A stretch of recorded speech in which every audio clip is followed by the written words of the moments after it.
Any person that knows me knows better than that. I don't dislike any person. I like me. A stare that's hard to break. Charles Manson, criminal guru.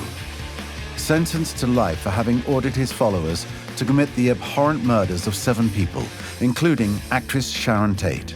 Manson is now the object of an unhealthy cult. Admiring musicians. T-shirts with his likeness, awestruck fans jostling to see him in the visiting room. Charles Manson has become a kind of rock star of crime. A symbol, such a part of pop culture that the TV series Aquarius adopted him for their baddie. You love me. They love you.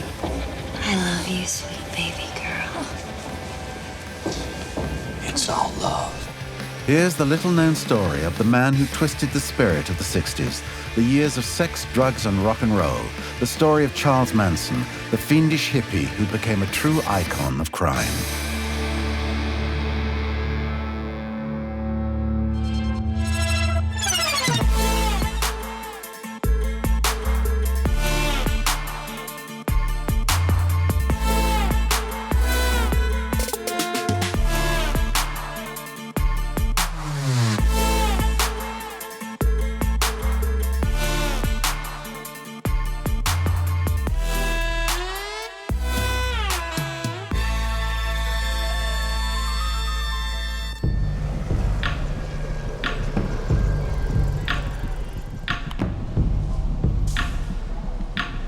June 16, 1970, the Superior Court of Los Angeles, California. The stunned public listened to the details of a sordid, captivating story. An incredible tale worthy of a third-rate horror flick.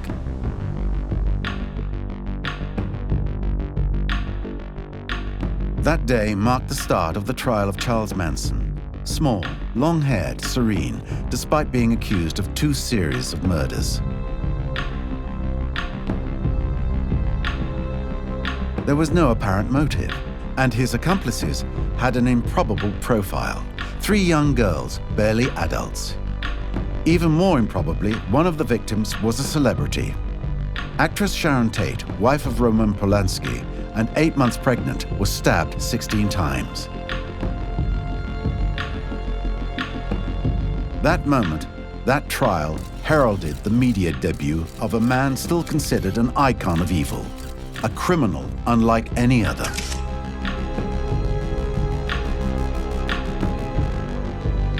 Charles Manson is unique in many ways, set apart from what we would consider the more popular serial killers.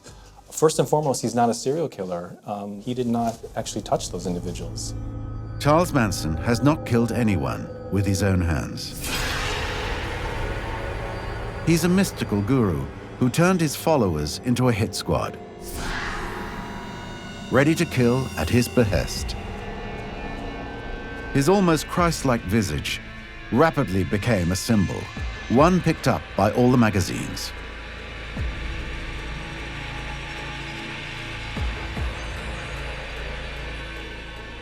It was the strangest trial I ever covered. It was bizarre. He was the symbol of everything that went bad with the 60s. He was the symbol of the rotten core of the 60s. Charles Manson is a confluence of historical events that probably could not have happened at any other time historically. At this time in the United States and elsewhere around the world, the mass social revolution was happening. Manson still fascinates today because he is systematically linked to his times, the 60s. A whacked-out period that freaked out all fantasies. The Vietnam War, demonstrations, race riots, the assassinations of politicians. In the USA, the establishment could see its youth breaking away. The American way of life no longer coincided with the American dream. They wanted to live in the streets, together, far from the straitjacket imposed by the older generation.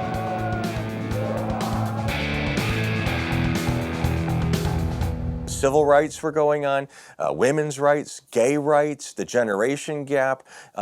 It was so much going on at that time, and Manson sort of became the bad man of the world. C'est la fin. It was the end of America's innocence.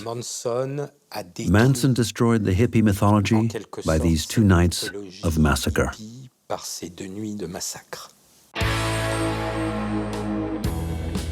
Between drugs and sex and rock and sects, this is the story of a crime figure whose image as an anti-establishment rebel sometimes overshadows his dreadful murders.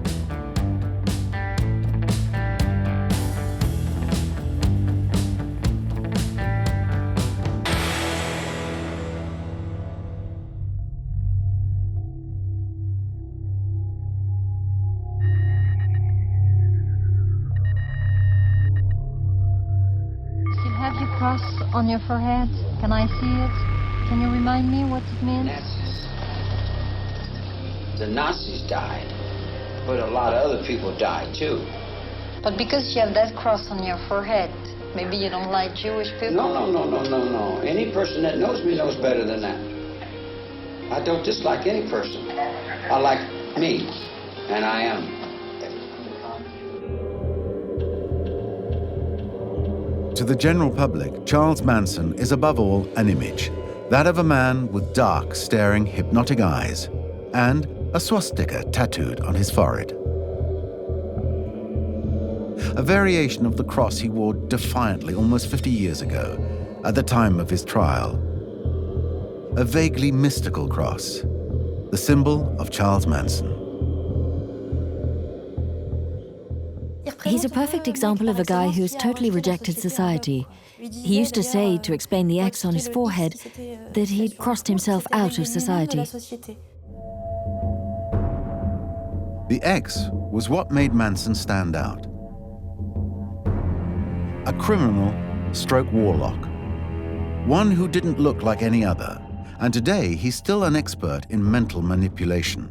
A talent he learnt to use early on, from adolescence.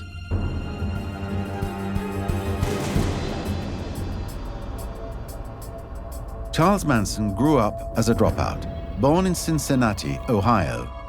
He grew up without a father, was left to his own devices, and committed his first robbery while still a 13-year-old kid. That was the start of a long series.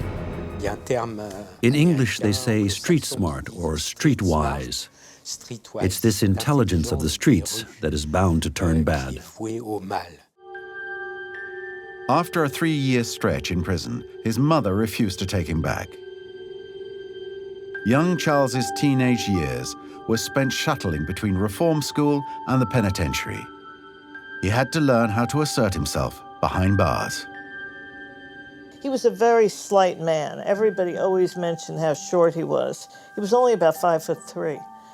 As a small man, he had to protect himself in prison. And the way he did that was with a gift of talk. And what he would do is, he said he would always learn to tell people what they wanted to know about themselves. Charlie's strengths were, again, his charisma, his charm, his manipulativeness, and his ability to influence the thinking of other people. Something that he had learned his whole life, that he'd become quite good at, in many respects, as a survival mechanism. In 1960, aged 26, he was sentenced to 7 years incarceration for pimping. That was when Charles Manson learned more about mind control. From a neighbor, he learned about a recent, already controversial religion, Scientology. If he didn't necessarily embrace the religion itself, he probably learned in principle how religion can be used to draw people in, particularly people who are lost, wandering souls, people in need. And this was a vital skill he would need later when he formed his own sort of cult. Locked in his cell, Manson was also excited about another, very different religion, pop music.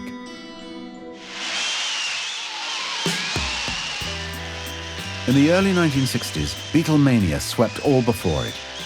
Radio at his ear, Manson listened to the British group's hits one after the other. And above all, he heard the cries of love-struck women each time they appeared.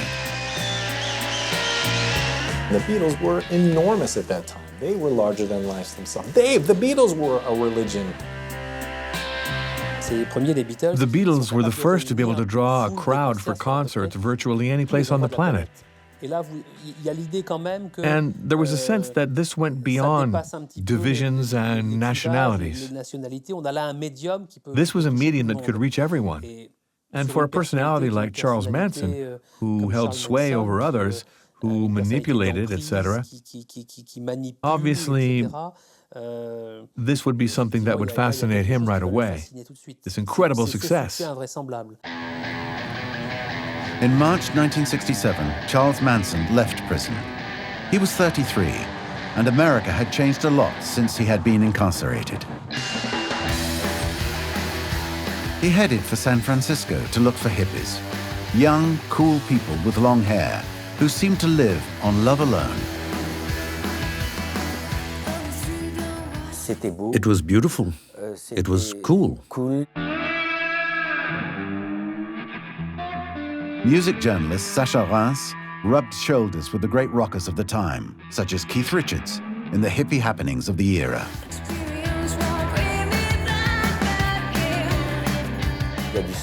It was sunny and the living was easy. It did feel like a paradise on earth. We were all hippies at the time. We had hair down to here, wore flowery clothes. We had this kind of uniform, so we recognized each other in the street. Charles Manson, the dropout, fitted right into this rebellious youth. Nobody asked him what he was doing or where he came from. Helped by his knowledge of Scientology, he convinced a few lost souls to follow him. One of them was Lynette Squeaky Frome. Her father had kicked her out, and she was very upset. And this man pulled up, got out of a bus, sat down, and said, "Your father kicked you out, huh?" And she thought, "Oh, he's brilliant. He's psychic. He knows." And she said, "Yeah." And he said, "Well, I can show you a different kind of life. We're heading up to San Francisco. Come with us." And she got in the bus and never came back. And she said, "We were riding on the wind." In but a few weeks, Charles Manson had gathered 20 or so people around him, a small group known as the Family.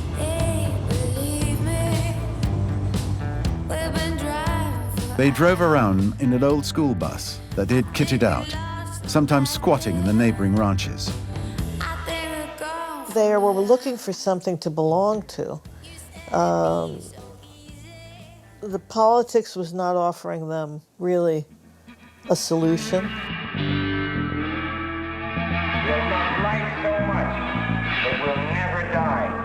There was a quest for wisdom, spirituality, and knowing how to live.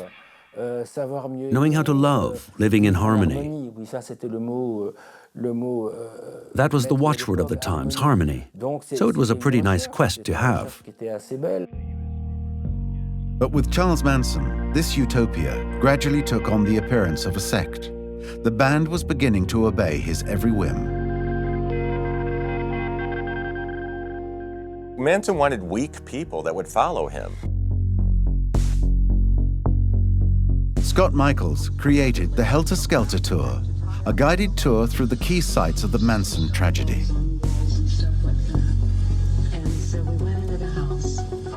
These girls, you know, they just wanted somebody to please, and he was a father figure to them, so they wanted to keep Charles Manson happy.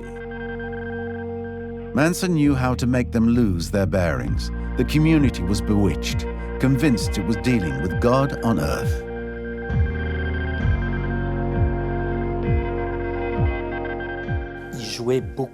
He would often use sleep deprivation on his disciples, waking them constantly in the night to deprive them of sleep and shower them in a torrent of his beliefs.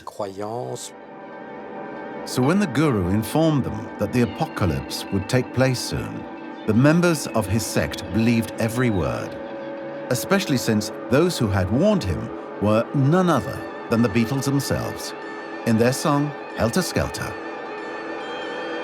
For Manson, it was supposedly the name given to a revolution that was going to come, in which the black people would take over the country, and the only white people that would remain would be his family, who would go to a hole in the desert.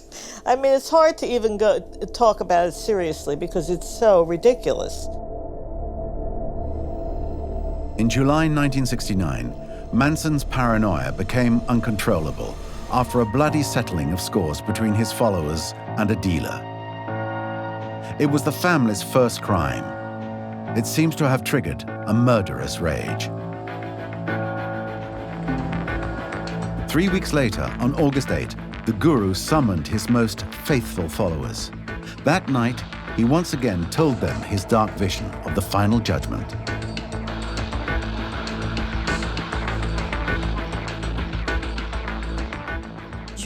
God is everywhere, in all things and all persons, so there's no good or evil. There isn't that duality, in fact.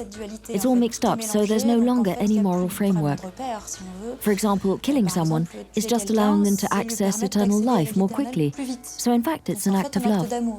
That was how he preached the philosophy of killing. Because if life didn't matter, and if you were just his instrument, when he told them to go out and do something witchy, which he did, they knew what he was talking about. He was talking about murder. Without a second thought, his acolytes hit the road heading for the upscale neighborhoods of Los Angeles, ready to commit, over the next 2 nights, a series of murders that sadly would make them famous.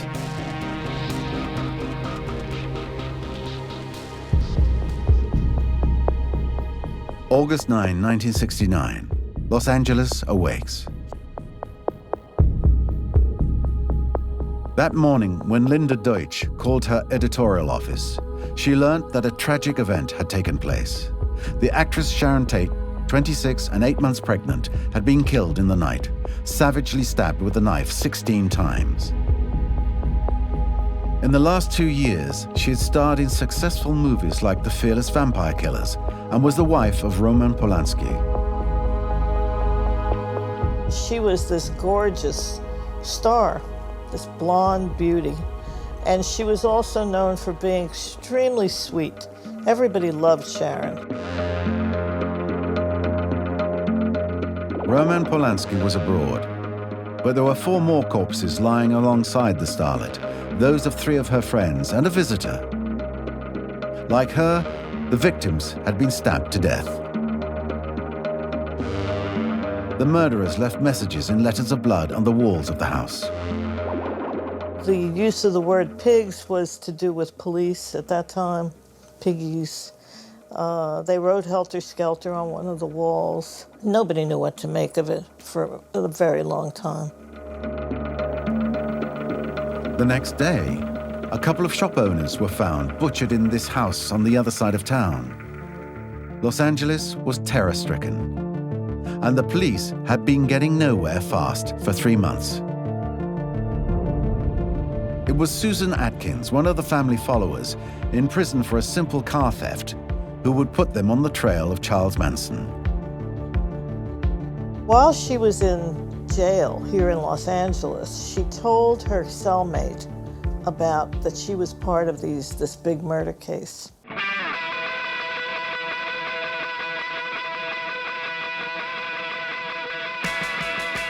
The story broke. For the public, the tragic celebrity death of Sharon Tate was suddenly connected to a rather shady sect. The press was captivated by the face of Charles Manson, sometimes Christ-like, more often satanic, as in this photo taken by the police.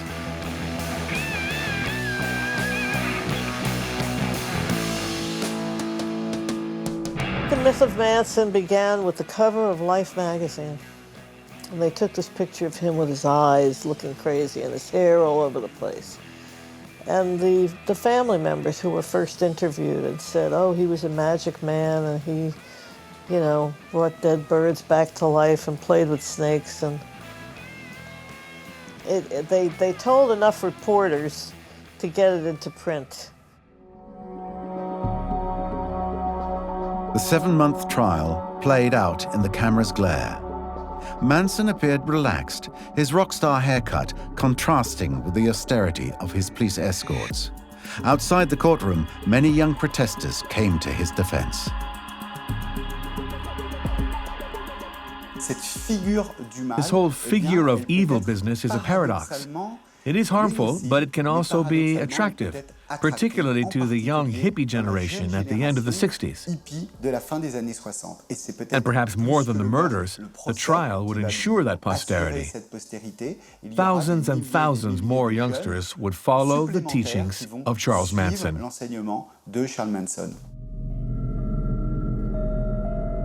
Charles Manson was sentenced to life in prison. Yet his impact on society was so strong that he continued to fascinate. 3 years later, in 1974, the book Helter Skelter appeared, written by the prosecuting attorney, a bestseller that shipped over 7 million copies. Manson so crystallized the late 60s, it seemed that it could be told 1,000 different ways.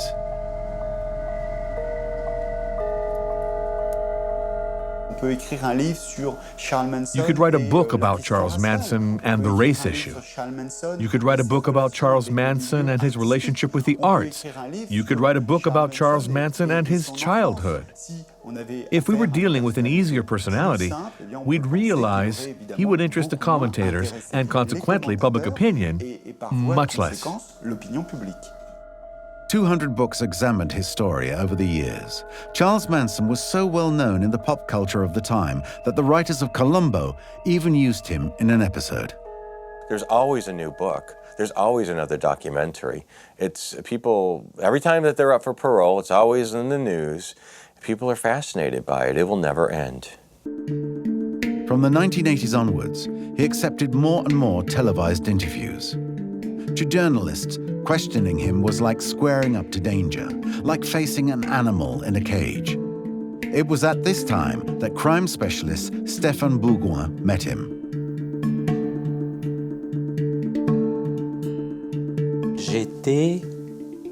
I was completely trapped in his gaze. I almost had the feeling that he never blinked his eyes.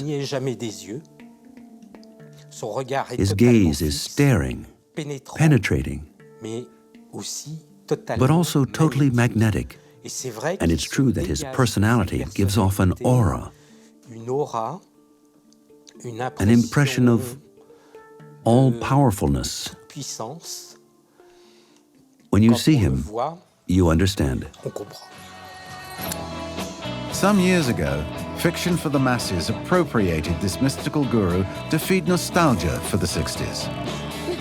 NBC aired the series Aquarius in May 2015. The Manson character was being hunted by a policeman played by David Duchovny.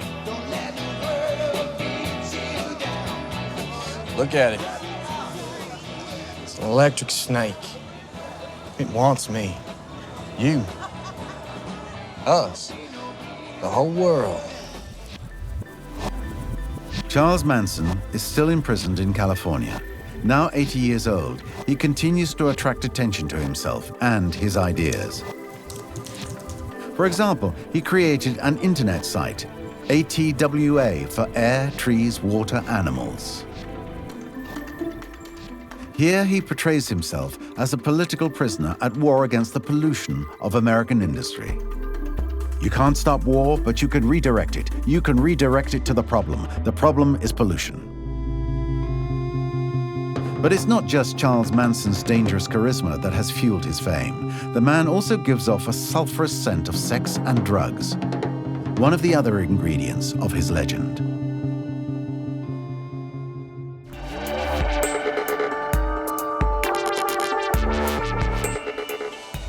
Charles Manson's sexual aura is a key element in the storyline of the Aquarius series.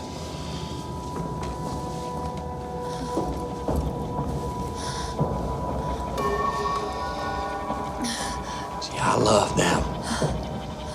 You love me. They love you. I love you, sweet baby girl. It's all love.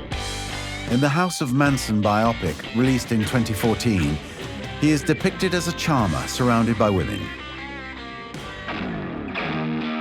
In a certain way, Manson represents the dark side of the sexual revolution that rocked the 60s. Love was the watchword back in the hippie heyday. Everyone loved each other and shared everything, especially sex. Literary and cinematic censorship was abolished. People began showing off their bodies. Flesh was flaunted everywhere. To this new generation, doors were being opened, or rather, shackles were smashed, and everybody wanted to fuck with everyone else. And we could, because the pill was here. There were means of contraception, and it was no longer wrong. You were no longer stigmatized. And in California, it was encouraged. Everything seemed geared to free love, adventure, and sex. Charles Manson had no trouble honoring the sexual revolution. Girl, boy. Girl, girl. Girl, girl, boy. He accepted all combinations as long as he could be the alpha male. His yellow bus became an orgy venue. He played a little on this hippie philosophy of sharing, but his way of sharing was to fuck all the chicks in his group. To coax them into coming across, he told them that he was the god of fucking, and apparently it worked. The young girls in his gang who had broken ties with their families and were totally lost were completely bewitched by Manson.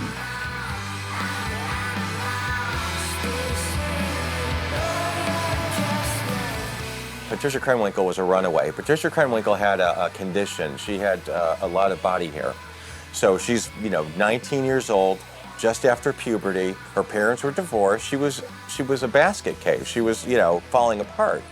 And Charlie Manson saw her and said, "You're the most beautiful woman I've ever seen in my life. Come and live with me." And made love to her. So of course she's going to go with him. But Manson's legendary powers of seduction were in fact helped by a substance that injected color into life: LSD.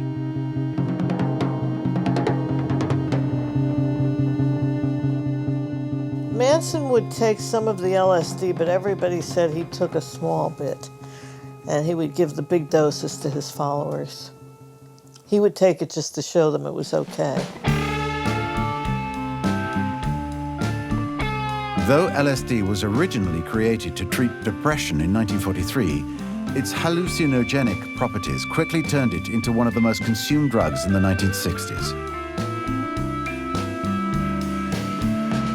David Smith found the Haight-Ashbury Free Clinic in 1967 in San Francisco. He regularly treated members of the family. During the Summer of Love, LSD could be bought on the street opposite with worrying ease.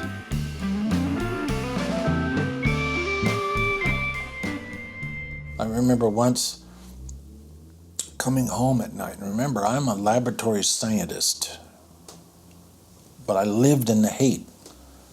So I would see all this stuff happening. And in this corner here, next to this office, was a donut shop. You go in there and they were giving donuts and coffee over the top and LSD under the counter.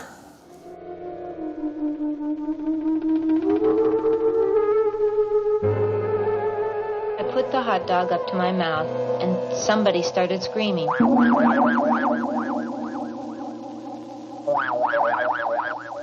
It had a huge impact on culture and music. So there was a belief here that it changed the way you perceived sound and music. We took LSD to see other things, to change our conception of life. Well aware of the dangerous powers of LSD, Charles Manson both used and abused it. once they were gaga, he would hold these sessions with these drugged people and indoctrinate them basically into his belief that there was no death, life and death were one. He would do things to them, like he would pretend he was Christ, and they would put him on a cross. And these girls swore they saw flames from his eyes and his fingers. They were on acid. All day and all night for days and weeks at a time, Manson's girls were tripped out. Totally submissive to the guru who distributed their dose. They were reduced to mere sex objects.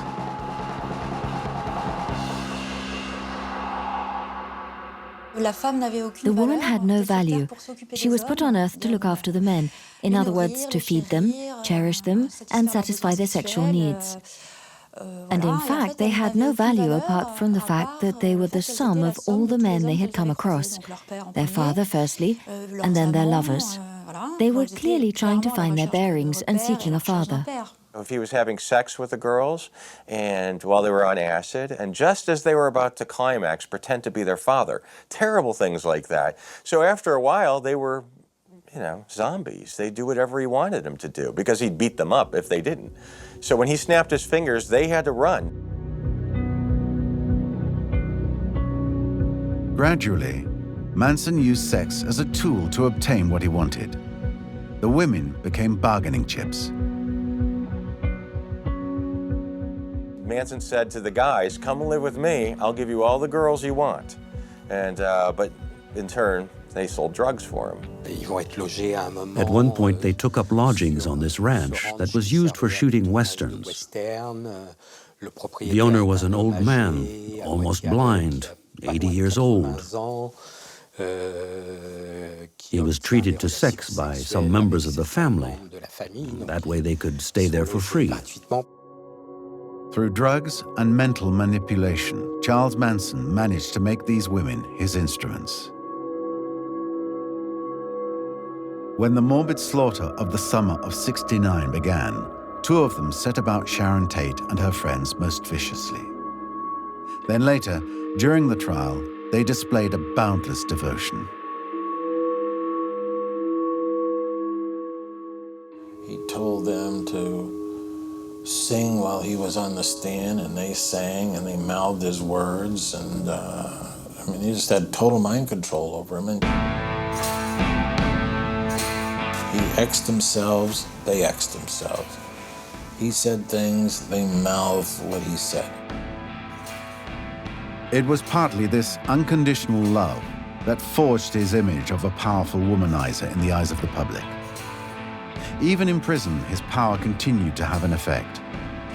For almost 40 years, he has been the American prisoner who receives the most perfumed letters.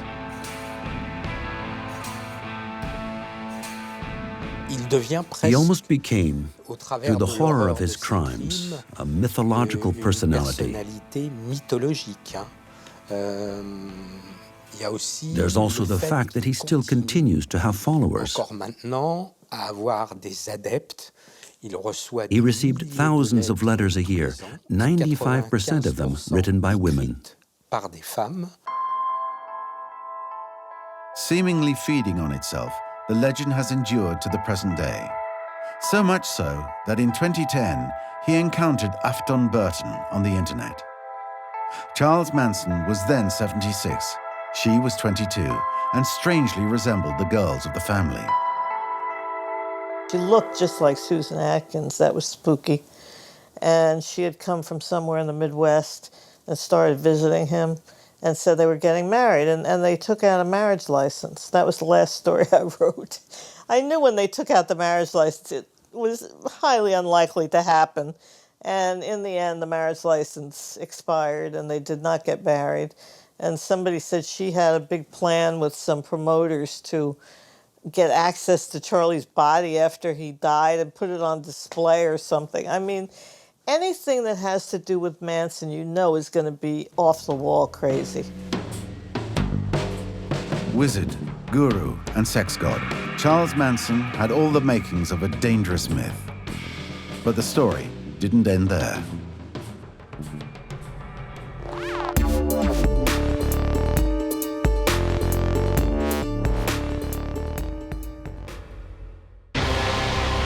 In the early 1990s, when metalhead Brian Warner was looking for a pseudonym, he stuck Manson's name onto that of Marilyn Monroe.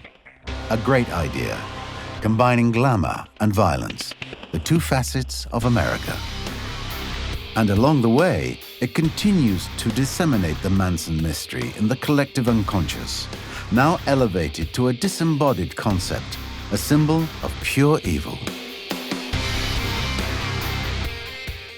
Some musicians have said that now he's a figure as omnipresent and inescapable as Jesus Christ, or the Virgin Mary, or Hitler, that he's become immortal.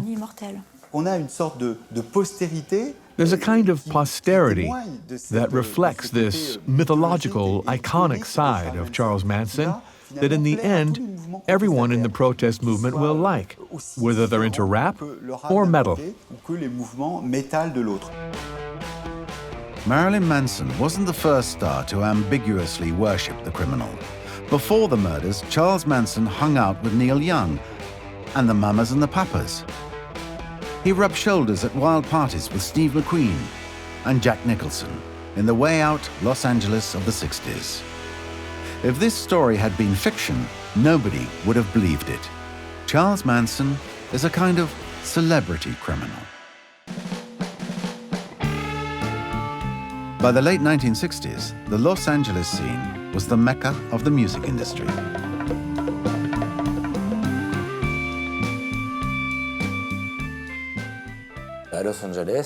Los Angeles was a gentle way of life, love, sex, etc.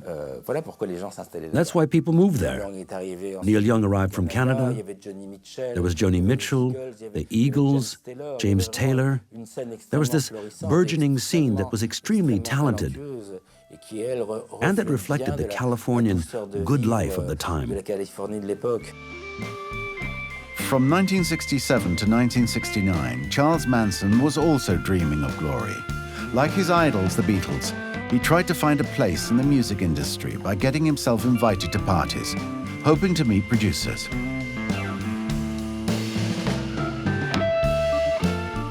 LA was a strange place in the 60s. Everything was changing. You know, when Bob Dylan sang The Times They Are A-Changin', that was it. People who were in the business were sometimes people off the street. You know, they would find people in odd ways. There were record producers everywhere. And he intrigued people. He was this very little guy, walking around often in buckskins with his hair in his face and a guitar, and claimed he was brilliant, claimed he was a great singer. I guess he was his own best publicist.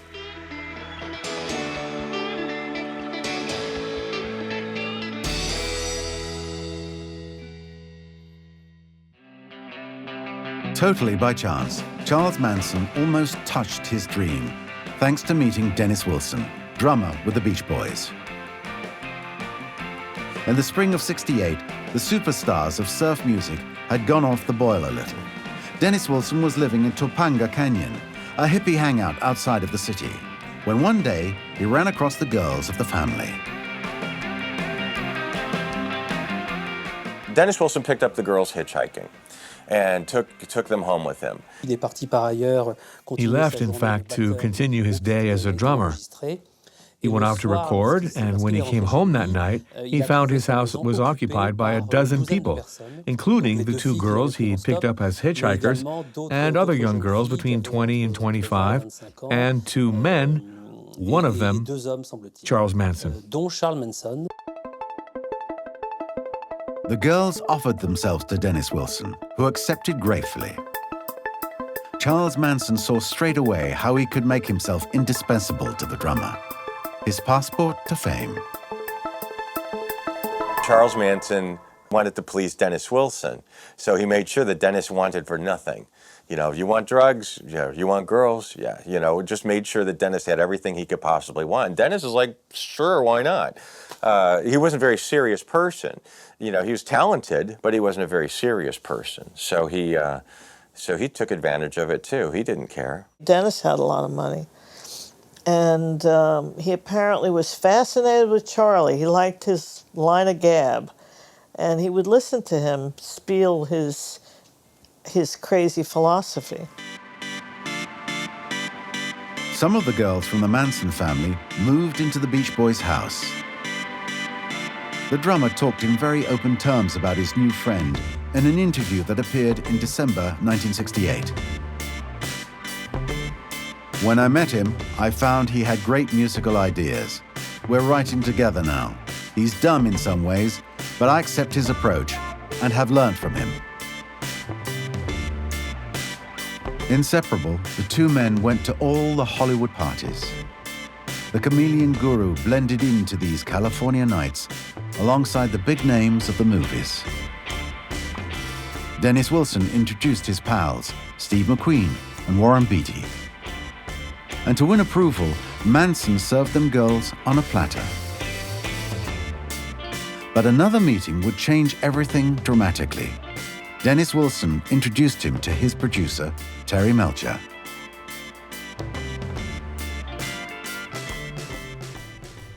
You could look at Terry Melcher as the character of The Great Gatsby. He was the quintessential Californian, a very rich, blonde outdoorsman, etc., driving Italian sports cars. So Charles Manson, seeing a character like that, thought, he won't get away. Terry Melcher agreed to listen to the strange little man's compositions.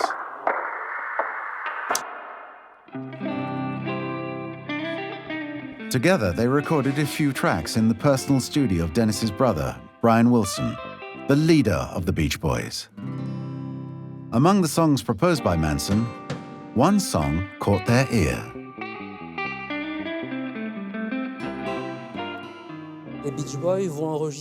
Just after the summer of 1968, the Beach Boys recorded a demo that had been recorded by Charles Manson entitled Cease to Exist, which is a mantra-like song, a kind of loop that returns, which wasn't bad, you must admit.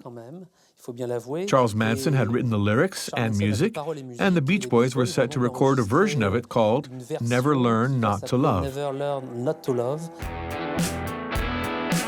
Charles Manson was living the dream. The legendary group decided to cover a song by the Little Big Shot from Cincinnati. He could already see the upward curve of his future career in music, outstripping that of the Beatles. But things turned sour. Dennis Wilson finally grew tired of the family's constant presence.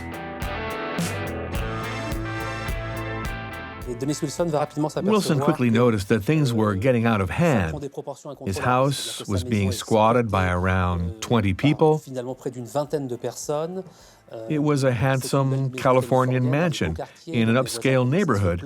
So the neighbors began to complain because the family were people who most of the time strolled around naked, made a lot of noise, sang, and spent their days smoking grass.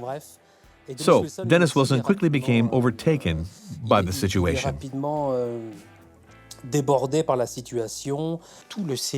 The whole experience of Manson and the family staying in his house cost him more than $100,000. At that time, this was an absolutely colossal sum.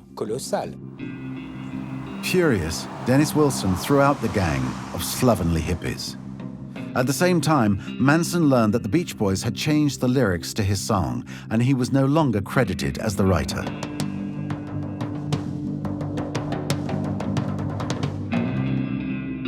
He flew into a rage and began to harass Terry Melcher at his home in Cielo Drive, an address that would make headlines just a few months later. Charles Manson pursued him. He was constantly looking for him, trying to get him on the phone, calling his agent, constantly asking Dennis Wilson, I need to see Terry Melcher. I gave him demo tapes. What's going on? When do I go into the studio? Terry Melcher no longer wanted to hear from him and moved out. Roman Polanski and Sharon Tate took over the house. Rejected, Charles Manson angrily envied everybody, especially those who had known success. Now they were enemies to be put down. That was when he ordered his faithful to commit the most shocking murders of summer '69.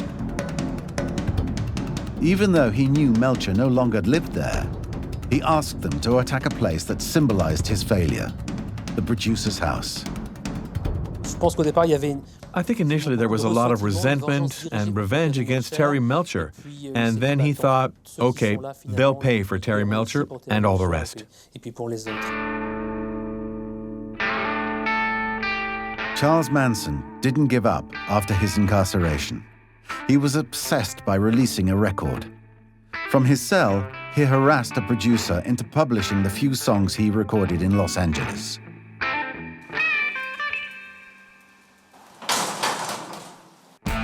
In March 1970, 2,000 copies of an album called Lie, The Love and Terror Cult, were released. The album cover parodied the front cover of Life magazine just a few months previously. The word Life was changed into Lie. Manson thus reclaimed his image, creating with just one record his own legend, that of anti-establishment musician mistreated by the media. The ultimate dangerous, despised rocker fantasy.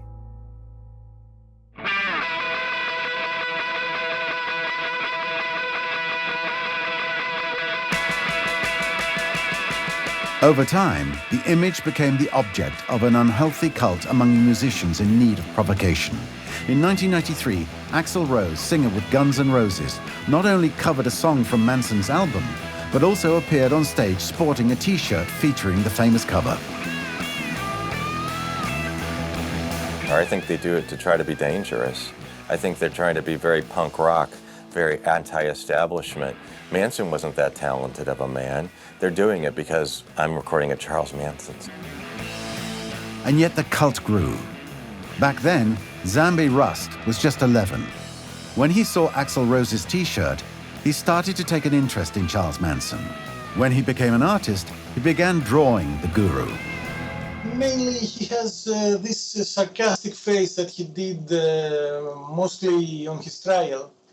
He has many faces in many ways, but that particular thing that he does where he makes fun of everyone and he makes fun of authority through sarcasm, it's maybe the most iconic face of his.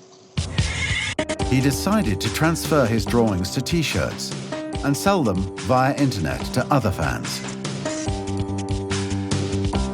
I can only guess that there are either pop culture enthusiasts like me, or they're Charlie supporters, which in that case, we don't share the same vision about him. We just have in common that we're interested in the case. I want to express my admiration for pop culture and to keep history alive and pop culture keep going and get the next generations to know what happened. The cult is growing, all the more so as Charles Manson continues to feed his myth from his cell. In 1993, he released a collection of songs entitled At San Quentin, the prison where he was imprisoned, and a reference to Johnny Cash's album. The cover was a direct parody of the Beach Boys' album Pet Sounds. And his image this time is that of a wise old peaceful folkie, quietly strumming his acoustic guitar. Fascinated, lots of groups are already referencing him, and not just the gloomy, slightly weird ones. Trent Reznor, future composer for David Fincher films, was obsessed by crime in his youth. Cult rockers, the Brian Jonestown Massacre, often reference him. Rappers NWA, Ice Cube, and Dr. Dre too.